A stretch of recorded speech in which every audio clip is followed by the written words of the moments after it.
Hey guys, Robert here, and today I'm doing something I haven't done in a long while, a video game review. Not putting it up, it's done by the same guys who had given me my first game code for reviewing, Zeboyd games. Last one I did was Cthulhu Saves Christmas. Now this one, it's going to be This Way Madness Lies. Now the thing with Zeboyd is, they basically are doing as they stated right here on the description, we believe that worlds need more the world needs more bite-sized turn-based jRPG. Short, self-contained games that you can enjoy over a weekend or a few PlayStation sessions when you want a change of pace from big epics. Something that's all killer, no filler. We estimate and so they website. And that's pretty much how I would describe This Way Madness Lies. How would I describe it? What would you get if you combine magical girls like Sailor Moon and all stuff with William Shakespeare? Again, the description goes, let us begin our tale. In the quiet city of Verona, Italy, a town for lovers and giant mutant flower attacks. As the leader of the Stratford-Upon-Avon High Drama Society, the Imogen is no ordinary girl. Sure, she goes to school every day and helps produce plays for the community, but beyond that, she's a magical girl. With her powers, she can teleport to altered dimensions based on Shakespeare plays, fight back the forces of nightmare, and still get back in time for dinner. We're joined by her friends Paulina, Viola, Rosalind, Miranda, Beatrice, and eventually Kate, as they go through this epic adventure. And what I like about Zeboyd games, as I mentioned about during the time it was Cthulhu Saves Christmas and all their other games, is how meta they are, and as it's all been described, very basic when it comes to how to handle the game.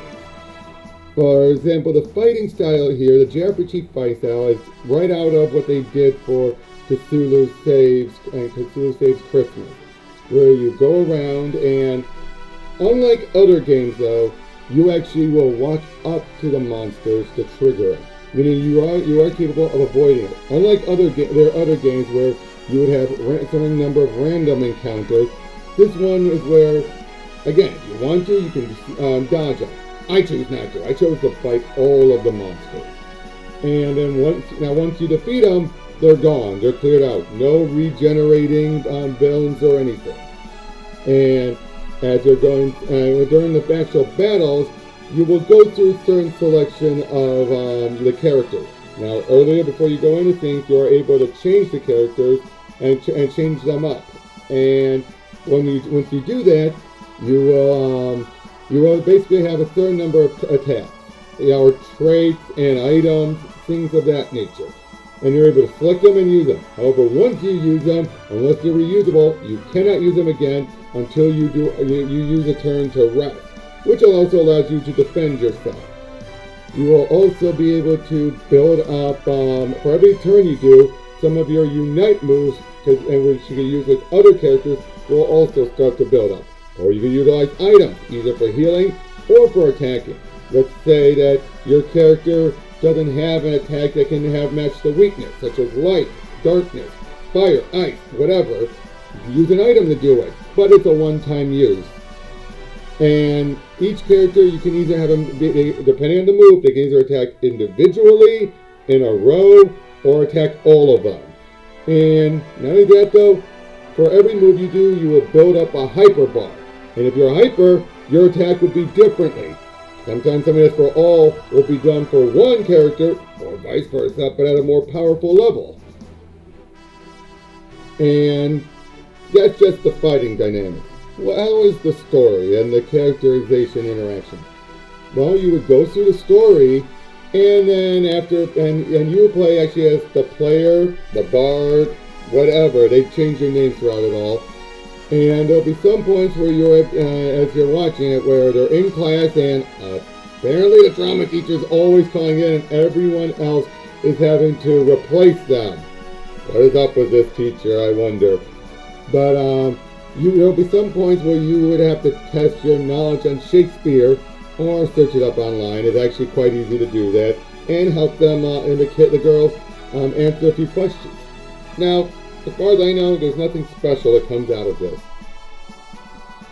And then you would go to certain worlds and everything. You can make some choices of where to go, and I think there's like 1 or 2 missions that are determined by your choices, but for the most part, none of that would occur. Now, in between days, you will actually be able to be in this little hub area where you're able to talk with all the girls and then go to the main menu and decide, what to upgrade, what traits, what everything to swap out and all that, what character you want in your party, etc., before you can continue on with the story, which either leads into an open world match or just an immediate fight.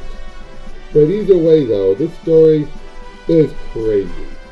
And, well, I mean, and it's Zeboyd games. They're doing stuff that are very good, very meta, and need I also forget, you can actually have the Shakespearean dialogue, which you would have the flayed out and straight out one, but if you have a problem understanding it, Zeboyd will actually allow you to translate between ye olde English to the new English translation. 110% accurate.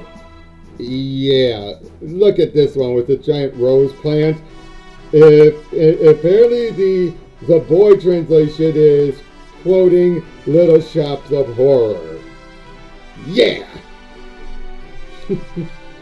This is a great game though, and like they said, it's basically, it'll take you about 5 to 10 hours depending on your difficulty and play style and all that, and it's just a nice, fun, short game.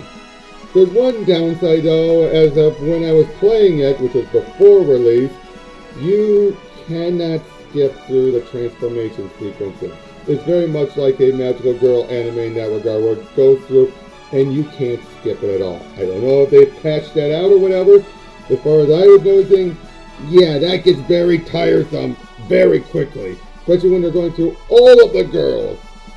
But overall, a great game. Short game, but fun, straight to the point. It's a bit linear, but not that much linear. There's still, when you have the open world dungeons, you can actually miss a few crates with items in there, most of which will be essential to upgrade your backpack and all that stuff. You can't get these items anywhere else, so keep an eye out. But if you wish to ignore them, you're free to do that. Again, the story is fun and simple, and overall, this is just a fun game to play with. So I highly recommend it. As of launch, which I'm going to be releasing this around the time, for the first week, 10% off. Normally it would be $9.99. You can get it for $8.99. $9.99 is not bad, especially for the length. And there's plenty of achievements and all that, about 16, majority of which are done through the story, but there are some that are unique depending on your actions. And for the most part, again, I highly recommend it if you're into jRPGs or Shakespeare. Enjoy, guys, and I'll see you on a few other games I might want to be getting to. Take care.